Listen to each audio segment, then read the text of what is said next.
Se você se pergunta, será que a gente veio mesmo do macaco? De onde é que veio o homem?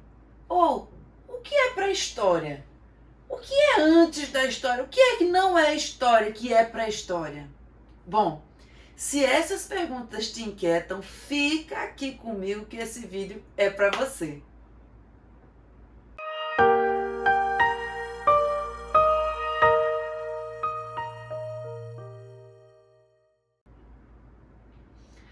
Olá pessoal, tudo bem? Espero que estejam muito bem e super preparados para hoje viajarmos em direção à pré-história. E, primeiro de tudo, antes de tudo, o que seria esse período pré-história? Onde começa e onde termina? Começa com o surgimento dos primeiros hominídeos e termina com a invenção da escrita. Mas voltando ao termo pré-história, pré vem de antes. Então quer dizer que eu estou dizendo que é antes da história tudo que é antes da escrita. Eu parto do pressuposto que só há história se houver escrita. Então este termo, ele advém daquela noção de história que nós estudamos com a visão dos positivistas. Só é possível haver história quando houver escrita, porque nós só consideramos como fonte histórica válida as fontes escritas. Então esse termo nós usamos porque ele é usual correntemente, mas ele precisa ser, antes de tudo, problematizado. Ok, gente? Bom, então a gente estuda a pré-história, sabendo que é o período do surgimento dos primeiros hominídeos até a invenção da escrita. Os primeiros hominídeos são Homo sapiens? Não, são todos aqueles do gênero Homo. E aí, como é que o homem veio?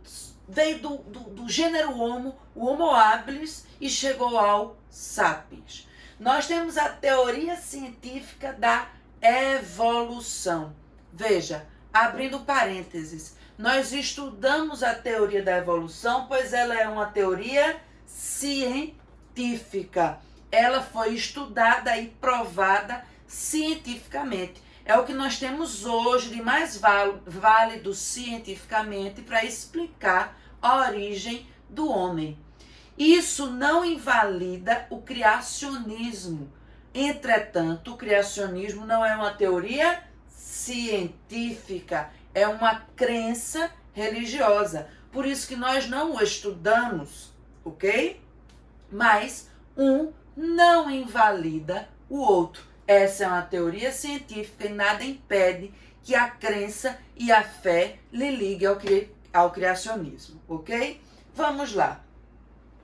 A teoria da evolução parte do pressuposto que a evolução ela não foi linear. Sabe aquela imagem do homem que vem lá do macaco, o macaquinho está atrás e o homem vai evoluindo, se tornando mais ereto, perdendo pelos? Bom, a teoria da evolução rechaça essa ideia. Por quê? Nós temos uma evolução paulatina e cheio de erros e acertos. Como assim, Marina? O homem evolui a partir da ferramenta da seleção natural. Sobrevivem os mais adaptados. Como assim, Marina? Como é que a seleção natural funciona? Nós temos papai e mamãe. Papai e mamãe vão reproduzir e gerar um filho. Esse filho vai misturar as características genéticas do pai e da mãe. Simplificadamente, ok? Se essa mistura das características genéticas dos dois der ao filhinho uma característica que seja mais adaptável, ou seja, melhor para ele viver naquela sociedade, naquele lugar que ele está vivendo. Por exemplo, se nós estamos passando por um período de muita fome, muita seca e muitas guerras, certo? Se nós temos um filho e esse filho, ele é maior, ele é forte, tem uma capacidade de musculatura maior, é provável que ele tenha mais chances de sobreviver e, consequentemente, de espalhar, de dar seguimento a essa característica genética dele, para o seu filho, para o seu neto, porque as pessoas que tiverem essa característica vão ter mais chances de sobreviver, vão ter mais chances de alcançar o alimento e de sobreviver. Então, veja, há várias mutações genéticas em uma espécie. E aí, vamos pensar em um ancestral originário chamado Rampithecus. Rampithecus teve várias mutações genéticas, uma delas deu origem ao Homo habilis. Mas uma delas também deu origem ao que chamamos de Australopithecus. Australopithecus, ele não fez parte da nossa... Nós não somos descendentes dos Australopithecus. Por quê?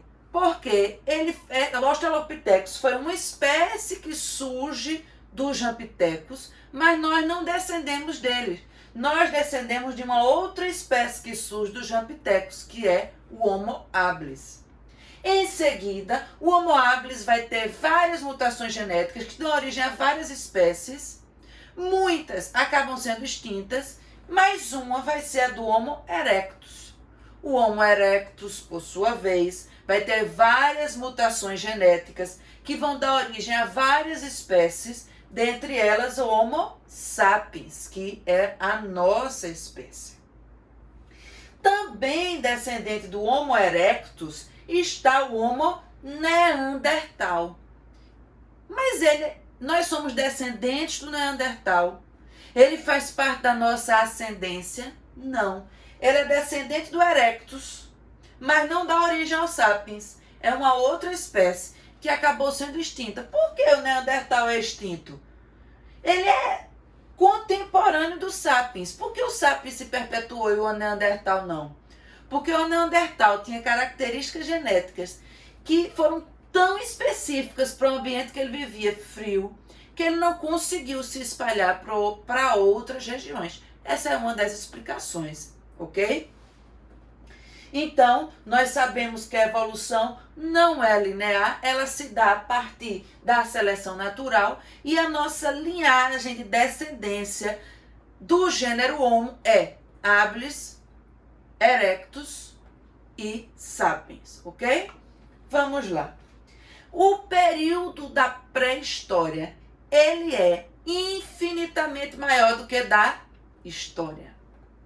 O que nós temos de história é menos que 5%, bem menos que 5% da pré-história, ok? E aí o que nós precisamos entender? Que a periodização vai se dar em Paleolítico, Neolítico e Idade dos Metais. Eu divido a pré-história nesses 3 períodos. Mas veja, Paleolítico quer dizer Idade da Pedra Lascada. Neolítico quer dizer Idade da Pedra Polida. Idade dos Metais vai se dividir em Idade do Cobre, do Bronze e do Ferro.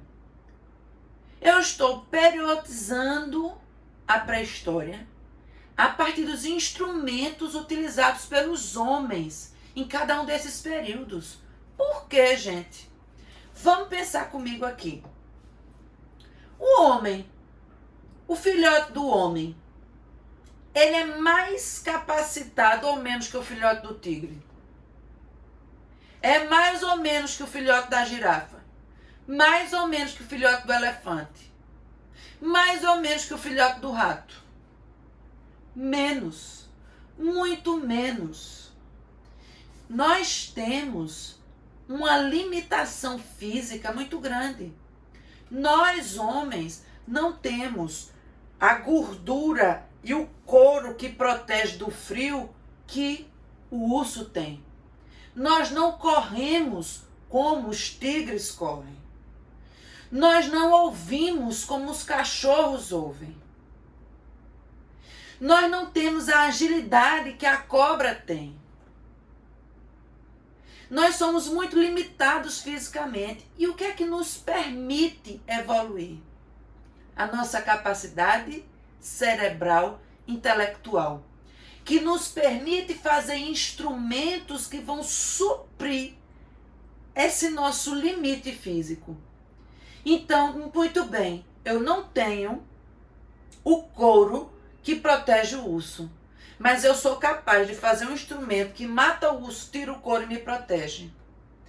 Muito bem, eu não consigo correr como o tigre corre, mas eu sou capaz de fazer um carro muito mais veloz do que qualquer outro tigre.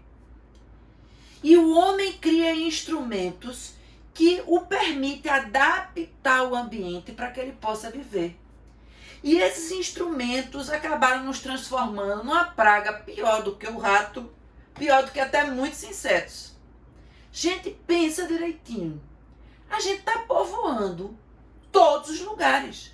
A gente povoa do deserto aos polos. A gente povoa da Mata Atlântica à savana africana.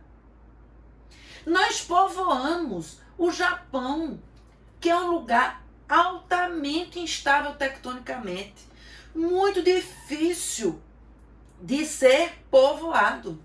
Mas nós conseguimos criar instrumentos que permitiram esse povoamento. Por isso que a pré-história vai ser dividida a partir dos instrumentos utilizados pelo homem. Quanto mais específico, quanto mais eficaz o meu instrumento, mais possibilidade de vida eu vou ter. Porque mais possibilidade eu vou ter de dominar a natureza e não ser dominado por ela. O homem evolui à medida que constrói instrumentos que o ajudam a dominar a natureza, a serem mais ativos do que passivos no mundo natural, ok? Então vamos lá ao Paleolítico, Idade da Pedra Lascada, Antiga Idade da Pedra. É o período em que o homem é nômade, ou seja, o homem não está sedentarizado, não tem um lugar fixo de morada. Ele vai migrar a depender da disponibilidade de alimento. O homem vive da caça e da coleta. Nós estamos sob um modo de produção primitivo comunista, onde não há propriedade privada e a divisão do trabalho é baseado na sexualidade. Homens vão estar sempre responsáveis pela caça e as mulheres pela coleta. Por quê? É muito simples de entender. Qual é a especificidade da natureza da mulher? Gerar filhos. Filhos são coisinhas silenciosas ou barulhentas? Barulhentas. Eu posso ter barulho na caça? Não. A caça é uma atividade que vai me levar para muito distante do meu grupo e é uma atividade que vai exigir silêncio e concentração. As mulheres não podiam ir porque não podiam carregar esses filhos para lá. Entende? E aí, a elas era delegada a atividade da coleta, que era mais próximo do grupo, e eles podiam levar as crianças, não precisavam de silêncio para a atividade da coleta. E vejam, a coleta era responsável por mais de 70% do alimento do grupo, certo? A carne vinha muito mais esporadicamente. E aí, o principal acontecimento do Paleolítico é o domínio do fogo. Porque a partir do domínio do fogo, o homem vai deixar de ser um pouco menos passivo e mais ativo. Se antes o fogo tinha todo aquele poder sobre o homem, era aquela coisa sobrenatural, que eu não tinha controle, que derrubava tudo, que destruía tudo, agora eu sei controlá-lo e usá-lo ao meu favor. Com o fogo, eu consigo me proteger do frio, me proteger de grandes animais e cozer os meus alimentos que vão durar muito mais tempo. Certo? O Paleolítico é a idade da pedra lascada, é aquele instrumento mais rústico possível. É aquele instrumento que vem da... Tô lá, tô caçando, percebo que eu preciso escarnar aquele animal, vou, quebro uma pedra e uso ali. É muito cortante? Não, é pouco cortante. Vai ter muitas limitações. Por isso que é o primeiro período, é o período mais antigo, mais rústico da pré-história. O Neolítico, a idade da pedra polida, veja, o meu instrumento já é muito mais eficaz, muito mais cortante, é uma pedra polida. Eu faço essa pedra, eu vou polir essa pedra muito mais, com muito mais consciência. E antes da caça, eu sei que eu vou precisar, eu já vou levar a minha pedra polida, eu sei que eu vou precisar dela, certo?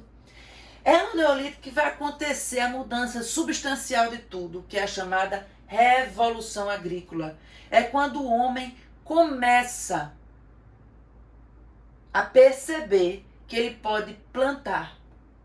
É quando o homem começa a conhecer a agricultura. E abrindo parêntese, curiosidade, provavelmente foram as mulheres que deram início à agricultura. Porque não eram elas as responsáveis pela coleta, eram elas que ficavam nos grupos, nas tribos, e provavelmente foram elas que viram a semente caindo e germinando e tiveram a ideia de plantar.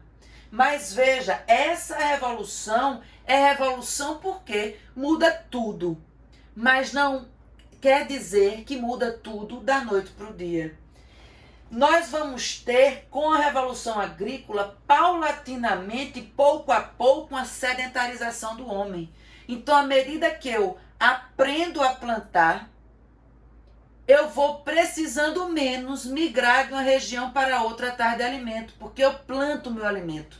Mas eu não aprendo a plantar tudo da noite para o dia e produtivamente. Primeiro aprendo a plantar batata, depois eu aprendo a plantar arroz, depois o feijão. E ainda assim aprendi a cultivar tudo isso, mas eu não tenho técnicas que fazem com que seja produtivo. E eu não consigo produzir para todo mundo. E eu ainda assim preciso da coleta. Então veja que isso é pouquinho a pouquinho. O homem vai se libertando da coleta pouco a pouco, certo? Na idade dos metais, nós vamos ter a idade do cobre, do bronze e do ferro, aí passando do menos resistente ao mais resistente, né? Que vai me possibilitar ter melhores condições de vida, ter armas mais letais, me defender de animais, ter acesso a mais alimento, enfim. Bom, esse é um grande panorama do que nós vamos ter durante o período pré-histórico, né? Dividido em paleolítico, neolítico e idade dos metais. Ok, gente? Eu espero vocês na próxima aula. Não se esqueçam de se inscrever no canal. Não se esqueçam de curtir o vídeo se você gostou, se foi produtivo para você, se lhe trouxe conhecimento. Compartilha com os teus amigos, tá bom? O mapa mental e os exercícios desse assunto vão estar na descrição do vídeo também. E não se esqueça que temos também o vídeo mapeando a história, que vai traçar o mapa mental da nossa aula sobre introdução ao pensamento histórico. Ok? Até a próxima aula e não se esqueçam de curtir o canal e o vídeo, ok, gente? Até a próxima!